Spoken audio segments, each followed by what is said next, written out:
Hey everybody, welcome. It's Friday night. Decided to do a live stream. Originally, me and one of my players were going to talk about the Secrets of Blackmore documentary, however that fell through. But I figured, why not? I'll still do a live stream for all of you who are watching, if any of you are watching. If not, then this will be up there for eternity. Anyway, so just going to be a pretty chill night. If you have any comments or questions, feel free to ask and I'll answer them. But I decided I was going to make a video on this, but I decided I'll do it now. I'm Tristan. This is Heroes in Homebrew. We're going to look at numbers appearing for monsters. So in a lot of old school games, particularly original Dungeons and Dragons, BX and their clones, in the monster stat block, you can see number appearing. So when they're encountered, you roll on that, and you can figure out how many monsters the party is encountering.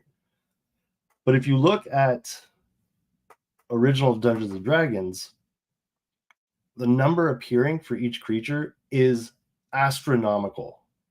Now, this could be because it harkens back to Chainmail, where it's based on a lot of large groups, and you can use the troop combat to combat each other. But I think I found something that might explain the large numbers.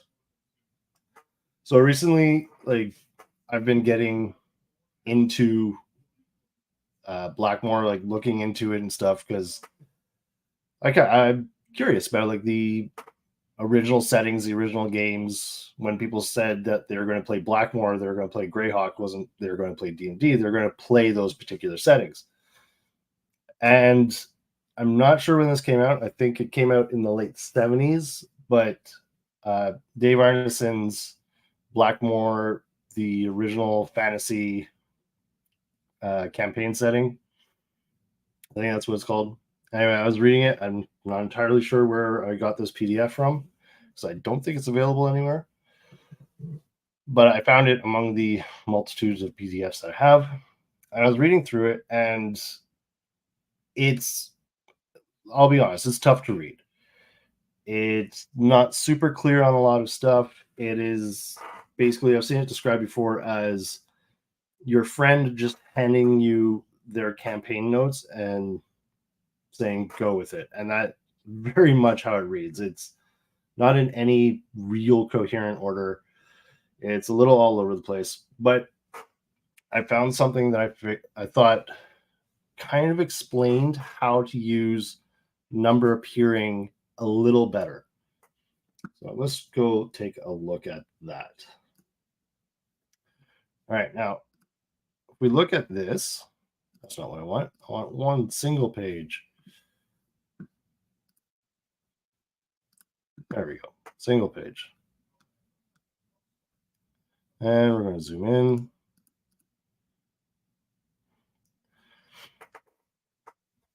So this is encounters in the outdoors in Blackmore. Travel from one perilous adventure to another in a neighboring castle can result in a great deal of frustration for the players, or at least confusion, as the road is always populated with evil creatures. We all know that. After all, there is supposed to be some sort of civilization, and it must have some form of communications, if for no other reason than to move all the treasure around from castle to castle. With a little work, the outdoor adventures can be enjoyable, and the format of an overall campaign lead to the pacification of areas after a time. So basically, the wilderness is dangerous. You need to clear it up so that you can move freely around the map. Then it goes into, splitting it all into hexes or squares. And then each of these hexes will contain some adventures, which may range from a monster holed up in a small cave to an abandoned castle full of orcs. A chart is provided for laying out the basics of the area and can be modified to suit the individual taste of the judge and his eagerness to lay out all the needed work. Each square should contain an average of, say, 2 adventures, assuming 10 miles by 10 miles. So if you're using squares, 10-mile squares. Determined by rolling a 6-sided dice, upon a roll of 6 would mean that there are no adventures in the square. This will determine how many encounters live in the area. Now we know in original Dungeons & Dragons, that is a little different. If you're out in the open on a roll of 6, there's an encounter, and then it changes from there on. Forest is like a 5 and 6. I think a swamp is like from 4 to 6. For each encounter, consult the encounter matrix for the type of creature that lives in that spot. So we have our random encounter tables. Say if you're in a forest, you roll on the forest chart, and then it'll tell you what creature you encounter, right? Whenever there is an encounter in the area in the future, it will be restricted to one of those already present. So here's the thing. This is where I started to rethink how I look at the encounters in the wilderness. So it's saying when you encounter something in that square from then on will be restricted to that type of creature in that area. At least that's how I understand it. If there are 4 encounters, you roll a 4-sided die to determine which of the 4 has been found. All other details have already been worked out. The normal chances of the creature being in its lair are worked out as they normally are. So if encounter 6 has a 30% chance of being found in its lair, then that percentage is used, and the number of creatures encountered will then be any number up to the total number present in the hex. So this is where I started to rethink it. If goblins in original Dungeons and Dragons are 40 to 400 number appearing, I don't think that means at any time there is 400. I don't think that you necessarily are encountering whatever you roll. So let's say 40 to 400, let's roll 40 10 times 10. Where's my 10-sided dice? There we go. I got 2 10-sided dice here. I had 2 10. Here we go. Okay, I have 2 10-sided dice, so I'm just going to roll them both twice. So that's 5. 5 plus 8 is 13. Plus 10 is 23. Times 10 is 230. Now, to me, that doesn't necessarily mean that you are encountering 230 goblins. Or at least, I don't think it needs to be played that way. What you can do is, okay, you're behind your screen, or if you don't play with the screen, whatever you're rolling on the side, there's now 230 goblins in that hex. Then you can roll the percentile dice on their percent in layer. Now, out of that 230, there's a chance that 50% of them are in their layer.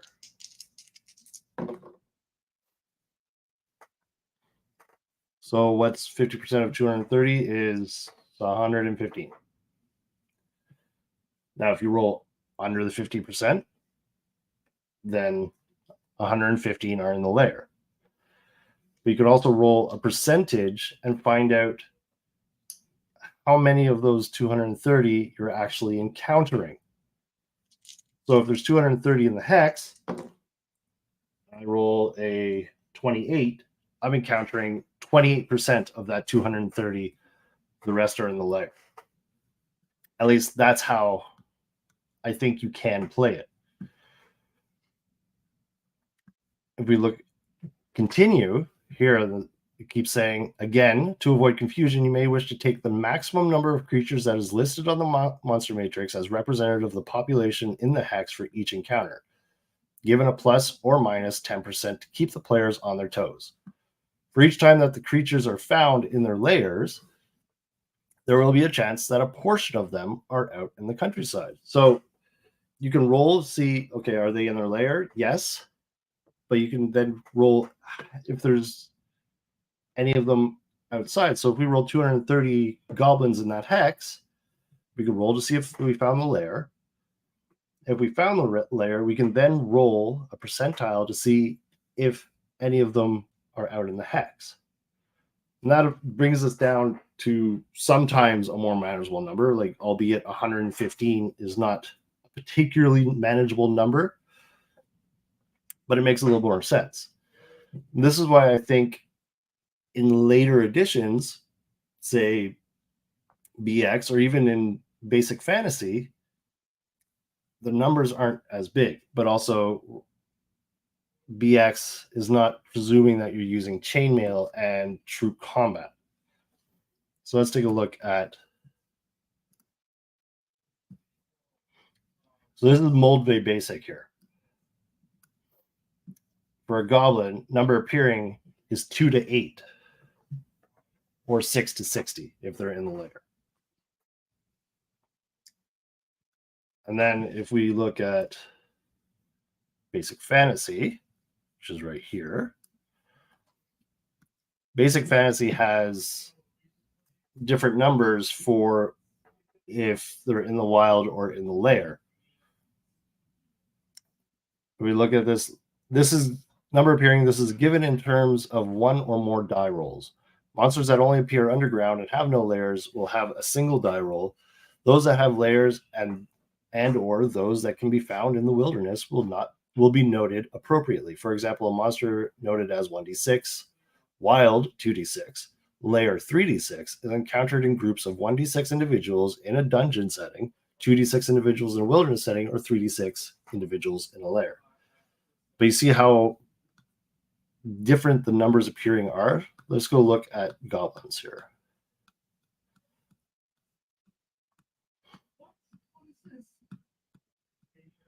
Of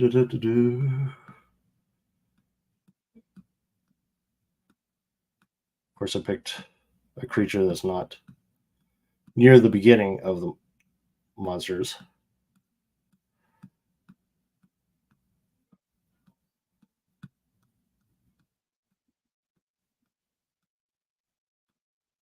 Although it is pretty awesome that Basic Fantasy has this many monsters in the core rules. All right, come on, goblins, almost there. Giants.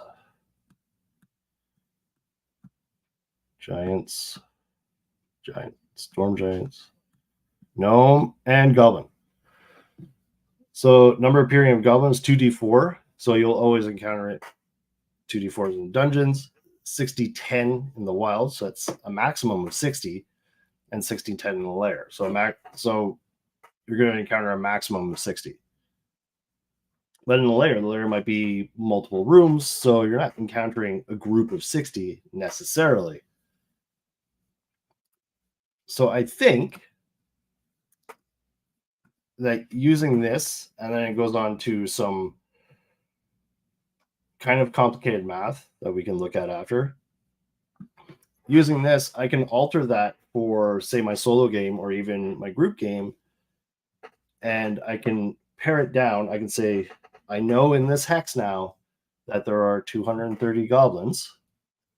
I know currently there is 115 in their lair, and I know currently there is 115 out in the wild. But we can pare that down even further with some more of these Blackmore rules. So here it says, for each time that the creatures are found in their lairs, there will be a chance that a portion of them are out in the countryside. We understand that. To determine this number, assume that 40% of the population is always in the camp and that up to 60 are always outside of the camp. So if the lair is a camp, there's always going to be 40% of it in the camp. So I don't know offhand what 40% of 230 is, but neither here nor there. It's easy to figure out. I'm just not going to do it right now. So 60% of them are out in the wild, but that doesn't mean 60% are out in the wild together. Roll a die again to see how many miles, 1 to 6 miles, they are away from the camp. So they'll be somewhere in this. If you're using a 6-mile hex, I use 6-mile hexes. They'll be somewhere in that 6-mile hex, but you can find out how many miles away they are. So let's say if we know this 60% is 1d6 miles away, we'll roll a d6. So 1, they're 1 mile away from the lair, so they're close. On a roll of 6, the creatures outside of the camp are in 2 equal-sized groups, and you would roll again to determine how many miles away they are. So if you roll 6, okay, so that 115 that we had, that was half. Split it again.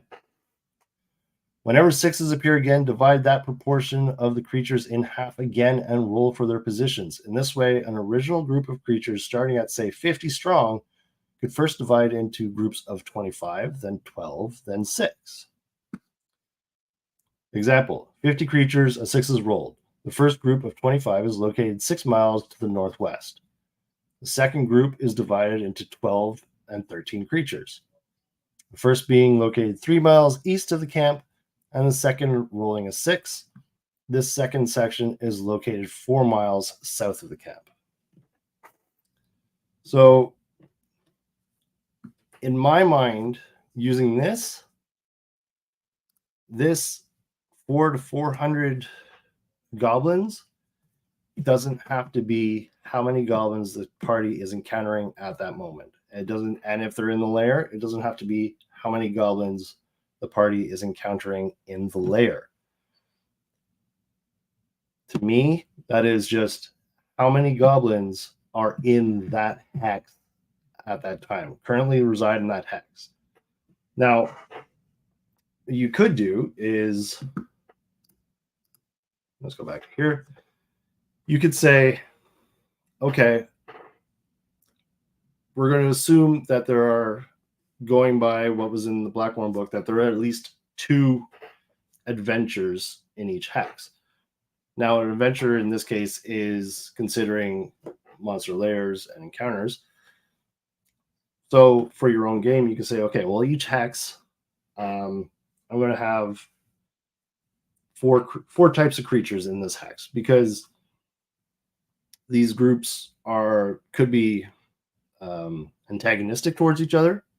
Maybe they don't like each other, and that's a lot of creatures to have within a 6-mile radius. That's very, very populated. So you could create your own lists. Be like, okay, well, every time they come through this hex, I'm going to roll up to 4 times, and after that, after they've passed through this hex 4 times, the next time they go through, I'm just going to roll 1d4 on that small list of 4 types of creatures, and I know how many of each type are in that hex. Now, yes, if you have, say, 230 goblins like we have, the math on how to roll that on a dice gets a little wonky, but it's fine. It's doable. You can do like -1 or whatever. But I think that ends up becoming much more manageable for a party than, say, running into 230 goblins and they aren't in the lair. So the party's not going to get a lot of gold off of them. Yes, the party can just run away, which is fine. And that's part of the game, but it also kind of world builds at the same time, because you're creating this kind of mythos around the area of like, okay, this is how many goblins are here. And then if you have a hex of this many goblins here and a hex of this many goblins here, are these 2 parties of hexes of goblins like together? Do they like each other? Well, again, we can go to Dave Arneson for a bit of that. Hey, Squirrel Hermit. So this is where a bit of Dave Arneson's math gets a little wonky. Even that last part was a little much for me. I'm going to take a drink of an adult beverage. All right, let's blow this up once more. Boom, boom, boom, boom. All right. Okay, so this is where Dave Arneson really gets into the weeds a bit. General outlines. If a group rolls 3 sixes in a row, then they are considered to be located in an adjacent hex and not able to return that day. He's talking about groups of monsters, not the adventuring party. If the direction and distance of two groups are identical, then they will be considered to be together. So if you roll and you have two identical groups of 12 goblins and they are the exact same distance away from their lair, they're considered one group. If the direction and distance rolled would place the group in an area where they would conflict with another group, not their own, they will be considered to have returned home to report what they found and be there when the attack hits. So it's assuming that the party has decided, okay, we're going to take this goblin lair. The group has returned back and reported to the remaining goblins in their lair what's going on. So now you have a party that's coming to take the gold from the goblin lair, although I mean goblins don't have a whole lot of gold, so it's kind of not super genius idea, but for this example, we'll go with it. We'll assume that the party wants to go get gold from the goblins in their lair. When more than one camp of the same type of creatures is present in a single hex area, they will be considered to be friendly with each other and of the same tribe. So you can roll two groups of goblins that have two different lairs, and they'll be of the same tribe. This will not hold true for adjacent hex areas. So the next hex over, another group of goblins, they might not like each other. Thus, if one tribe is attacked or attacks the attacking force, they may aid each other at the judge's discretion, or they might not if they want that other group of goblins to be wiped out. It is suggested that the judge generates character types for the chieftains involved to determine if they are compatible or not, jealous of each other, or very unpopular among their tribe members. So, to me, that is not something you're going to do at the table while your players wait and twiddle their thumbs for 20 minutes while you figure out who the goblin chieftains are and what's going on. That is your between sessions game as a DM. So you say, okay, that's it for tonight. You guys are planning to take this goblin hideout or goblin lair. And then you can figure, okay, well, is there another group of goblins here? Has one of the groups that's outside returned? How much time is passing between when the players decide they want to take the lair and your next session? If it's when we start the next session, they're like right outside the lair, then obviously not. But if it's, in about a week, we're going to go, then yeah, maybe the other groups of goblins have come back and warned the goblins in the lair and they can prepare for that attack. And then when that party of 6 or 8 adventurers or however many you have come and they think it's going to be an easy fight, all of a sudden they're fighting 230 goblins that are prepared for them and are going to kick their butts. In the case of some loner type creatures, the presence of 2 or more areas settled by their kind will not mean that they are allied. So dragons, for example, typically loners. If there's 2 dragons in a hex, they're not necessarily allied. They can be. There might be a story there, especially if they're the same type of dragon. If 2 or more groups of creatures of the same race are located in the same area of the hex, they will be considered to be one larger than normal grouping. So Dave Arneson, as much of a genius as he was, not the greatest at writing things that are good at describing what he's trying to get across.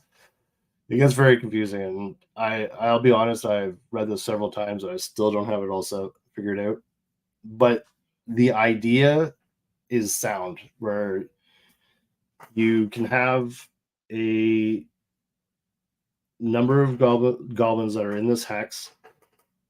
There's going to be a certain number, 40% in their lair, 60% out in the wild. So whatever you roll, 40% of that number is automatically in the lair.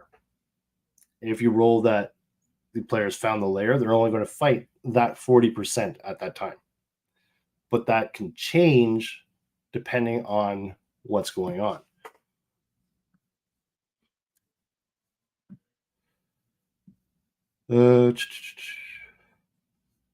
If two or more groups of creatures of the same race are located in the same area of the hex, they will be considered to be one larger than normal grouping. Okay, we talked about that. If two or more groups of creatures are located in the same area but are of different races, then they will have to fight it out to see who gets a chance to settle in the area. So if you have goblins and you have kobolds, two different races, maybe they're going to fight it out and they're going to have to see who dominates the area. I mean, might not do that at the table. Maybe you will. Maybe you can have party members play like the group of goblins and some play the group of kobolds, do a little troop combat, see who wins out. Hey, Paul. Yeah, so how would you handle two opposing groups of monsters in the same hex that are adversarial? I kind of just answered that. I feel like.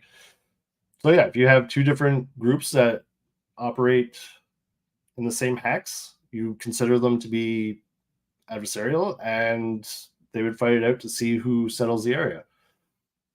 Typically, to me, like you would generally have. Oh, don't worry, Paul. In my mind, like, you're not always going to have just one group of creatures in an area. So like you would maybe have kobolds and goblins, and maybe they could fight and see who becomes the dominant race in the hex. So maybe if the kobolds win, the kobolds would be more dominant and they would control a larger area, but the goblins could still be present, but they would be fewer in numbers, maybe hidden away further in their lair. Maybe that number of percentage that are in the lair are maybe that 40% is higher. You know, maybe that 40% goes to 60%, and then only 40% are out in the wild. The results of these actions should be recorded for future reference. Yeah. As any experience gained, prisoners taken or treasure captured will be added to the winner's total. Of course. But the other thing is this creates an interesting side game for you as a DM, as a world builder, is you can play these things out and say, well, this group of kobolds now has 30 goblin prisoners. They have half of the goblin horde. And if the players encounter the goblins in their lair, maybe the players can talk their way into helping the goblins take on the kobolds for the majority share of that horde.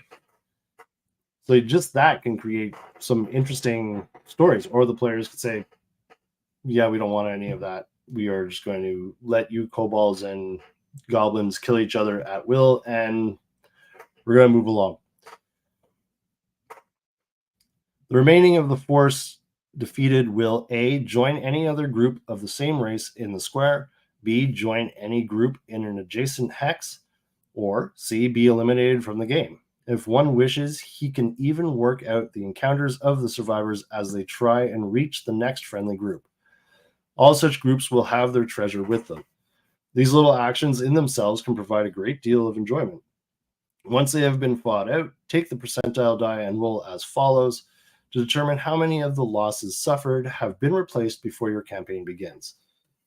So this is all stuff like he's talking about going hex by hex by hex on your map, figuring out what creatures are in there, fighting through any battles in there, and then playing your game. And I mean, let's face it, as DMs, how many of us are going to actually do that? We might do, depending on the type of DM you are and the type of world builder you are, you might do a minimal amount of like, here's a town, go at it. You might play through some of this, you know, a couple of days ahead of time if you know where the players are going to go. But very few of us now, I think, are going to actually go through each hex and figure out which creatures are in each hex.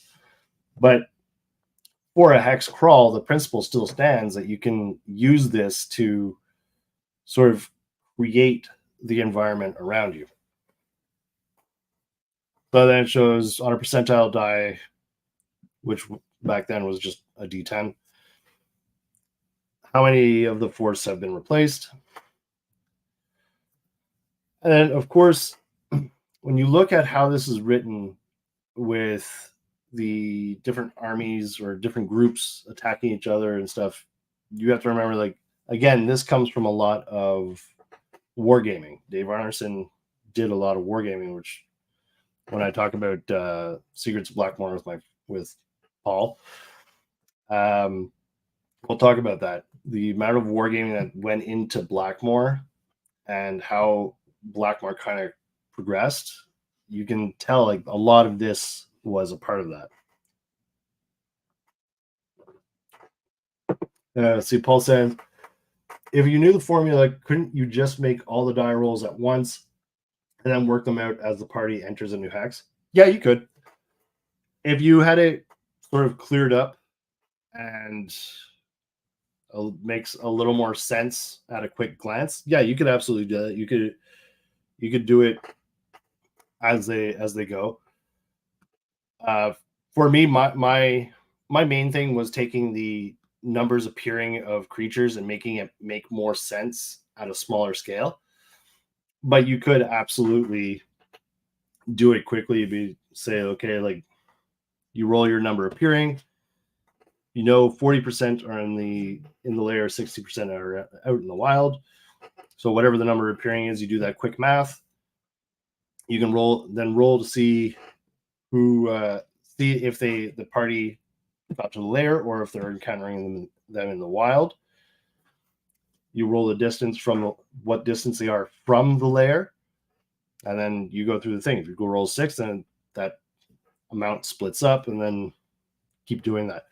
My one thing of doing this during gameplay is it can become a lot. It would slow. I feel like it would slow down play quite a lot.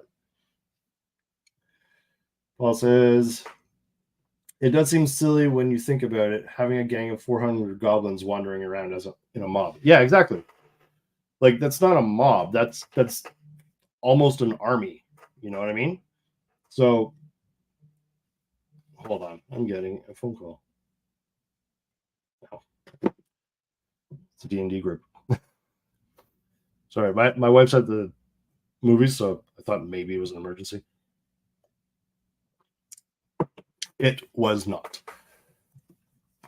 Okay, so yeah, if you have 400 goblins just wandering around, like, it begs the question, what the hell are they doing? Reading this, and like, there's no indication of anything like this when you look at numbers appearing in original D&D. It's just numbers appearing and percentage in layer. But if you think about it, it's left up to interpretation. All it says is percentage in layer. What it could mean, that's not the percentage of whether or not the party has discovered the layer. That could be the percentage of how many of these guys are in the layer. 400 goblins mushroom picking. Yeah, sure. I mean, it seems like a large scavenging party, especially for goblins, but maybe they need a lot of mushrooms. Maybe they are making a huge batch of mushroom soup.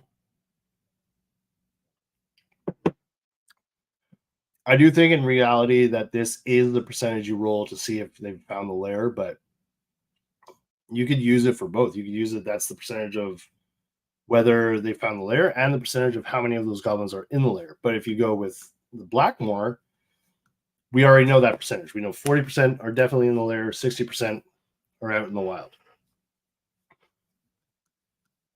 And then it's got migration and stuff. Actually, it says each year of game time will cause an increase of 5 to 15% in the population of any group. So it even has rules on population control, or like population growth.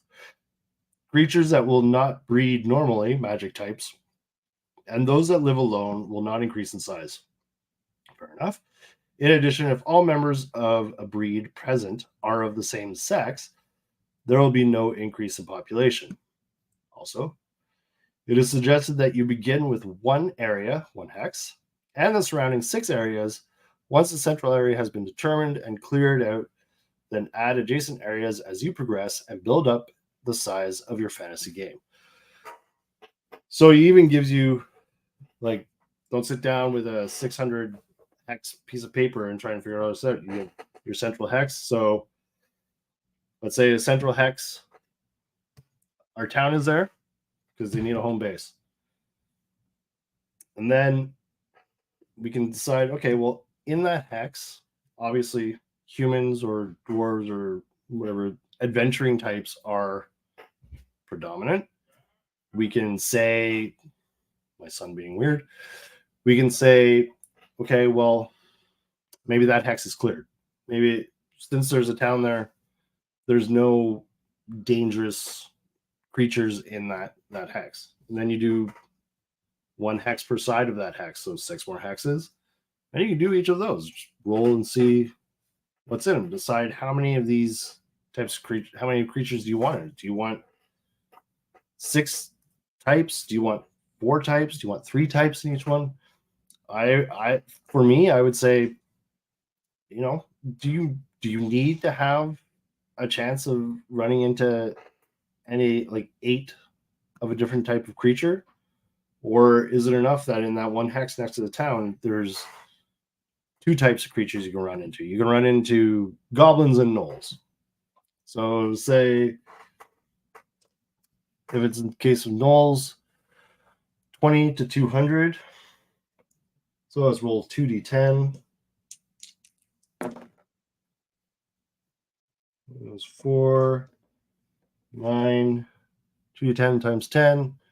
It's 90 gnolls and goblins. We've got 4, 12, 15 times 10, 150 goblins. So now you can pare that down. You know 60% of those 150 goblins are going to be out in the wild, 40 are in the lair. And you have that, and then do another group of them, and you can say, okay, well, what do I think? Maybe in the first session, the group will travel 3 hexes. If I give them a dungeon to explore 3 hexes away, they're going to do 3 hexes there, 3 hexes back. All I need to do is those 3 hexes, figure out what the chances of encounters are, figure out what they could encounter in those hexes. So it also creates a custom list of creatures for your world. You're not always rolling on the generic random encounter tables. It changes it up, makes it a little different. You can give it a little bit of a curve. You can, instead of just rolling a 1d8, roll 2d4 or something to that effect. Create a new curve and decide, okay, well, if the goblins are 150 and there's only 50 gnolls, the goblins are obviously going to be more likely to be run into. So the goblins are going to be at the top of that bell curve, and the gnolls will be on the sides. Reminded of Dungeon World fronts, you would have large groups of monsters with their own agenda. When the PCs interact with one group, the other groups go about their business and create greater threats.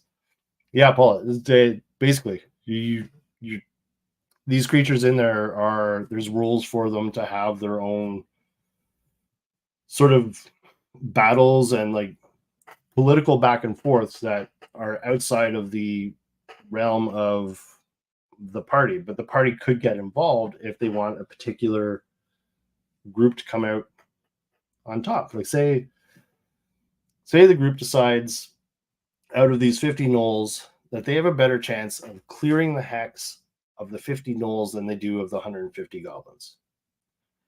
Well, then maybe they can make an alliance with those gnolls to wipe out the goblins. Then they can clear the hex of the gnolls after, or vice versa. If they think that the gnolls are going to be, even if there's only 50 of them, they're going to be a bigger problem than the goblins, do it the other way around.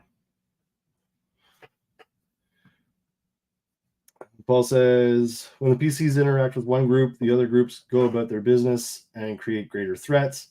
This could allow for diplomacy between some of the monsters and the PCs. Exactly. That's exactly what I was saying. Which falls into the sort of emergent storytelling. The world around the party that the party's interacting with is what's creating the story for the party to interact with. And I think these rules are something that's like this section of rules just in that Blackmore book by Dave Arneson is something that's missing from a lot of older games, that if you cleaned it up, made it a little more clear, maybe fewer steps, that it could be really good to make sense of why there's such large numbers being encountered of goblins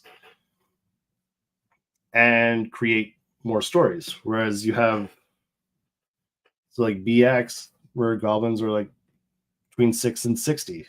Okay, it's still a lot, but it's not 40 to 400. Like, I mean, just in our white box game, actually, no, our guys in the white box game don't run away from much. It hasn't been that bad for them yet. But in my OD&D solo game, the party's been running away from everything because they're running into like 600 creatures. And I'm like, well, I'm not going to fight that. So that's it. I think I wish this was this what's it called? Blackmore, the first fantasy campaign. I think there's some really good stuff in here that should have made it into other things. And I understand why it's not. But I think using these rules, you can clear them up, make them a little more accessible, and I think it would change things a lot for people who are playing OD&D or white box, or even playing BX style. Like if they're playing BX, or if they're playing Beckney, or if they're playing basic fantasy RPG or any of the clones, I think it would make a huge difference. Paul says Dave Arneson released a book called Adventures in Fantasy, where he outlined his disagreements with how TSR guided the development of official D&D. Yeah, I mean, we'll talk about that when we talk about Blackmore.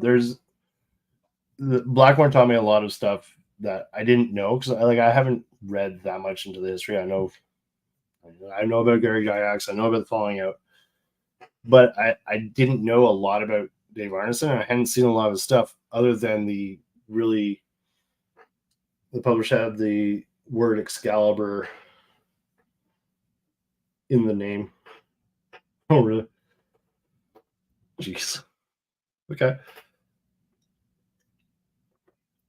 But I didn't know, like, to me, the Blackmore campaign, from what I've seen of it in the documentary, and the TSR books do a really poor job of representing the type of game it was.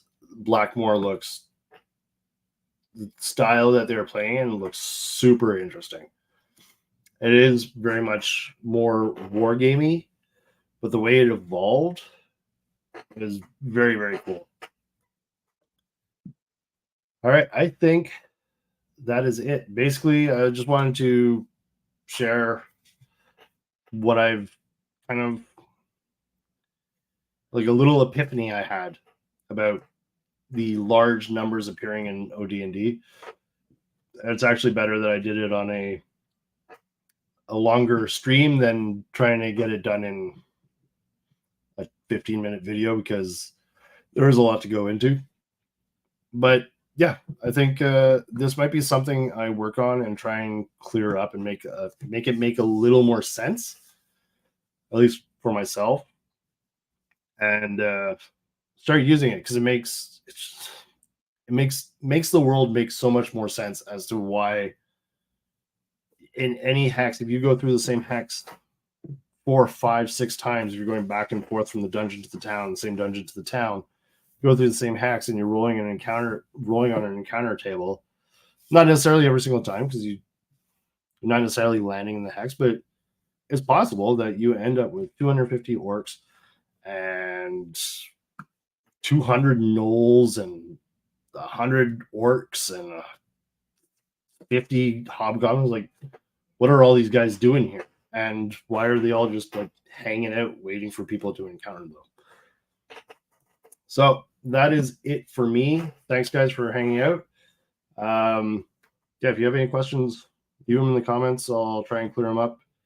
If you like this kind of just still going through some old stuff and figuring things out on the fly, let me know. I'll do some more. And save a seat for me at your table. Have a good night, guys.